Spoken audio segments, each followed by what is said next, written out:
29મી જૂનથી બર્ફીલા બાબા અમરનાથની યાત્રાનો પ્રારંભ થઈ રહ્યો છે, જે 19 ઓગસ્ટ સુધી ચાલશે। આ વખતે લોકસભાની ચૂંટણીને કારણે પ્રવાસનો સમયગાળો 60 દિવસને બદલે 45 દિવસનો રખાયો છે।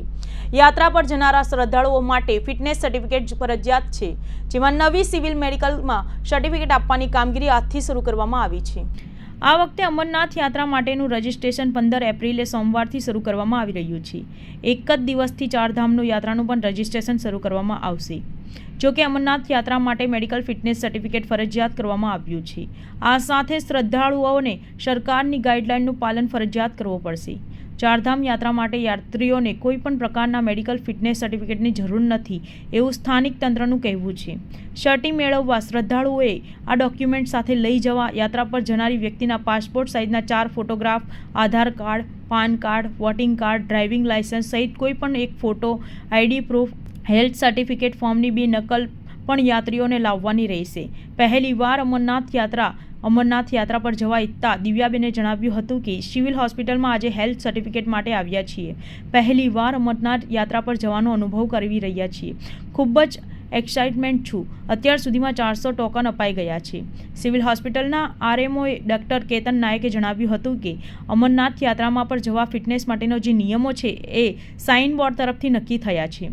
તેનું ફોર્મેટ પણ સાઇન બોર્ડ દ્વારા આપવામાં આવ્યું છે અને તે મુજબ જે ચેક કરવાનું હોય તે તમામ સુવિધા સિવિલ હોસ્પિટલના એક છત નીચે કરવામાં આવી રહ્યું છે। આજે સવારથી જ ટોકન આપવાનું શરૂ કરી દેવામાં આવ્યું છે। અત્યાર સુધીમાં 400 ટોકન અપાઈ ગયા છે। અહીંથી 5000 જેટલા સર્ટિફિકેટ ઇસ્યુ કરવામાં આવે છે। વધુમાં જણાવ્યું હતું કે 6 medical officer, 2 physician, laboratory, ECG, x-ray સહિતની સુવિધા અહીં કરવામાં આવી છે, જેથી લોકોને અલગ અલગ ઓપીડીમાં જવું ના પડે અને એક જ જગ્યાએ ફિટનેસની કામગીરી સરળતાથી થઈ જાય। સામાન્ય રીતે અહીંથી 5000 જેટલા સર્ટિફિકેટ ઇસ્યુ કરવામાં આવે છે। નિયમ મુજબ 13 વર્ષથી અને 75 વર્ષની નીચેના યાત્રીઓને સર્ટિફિકેટ આપવાનું થાય છે। ગર્ભવતી મહિલાઓને પણ સર્ટિફિકેટ આપવામાં આવતું નથી।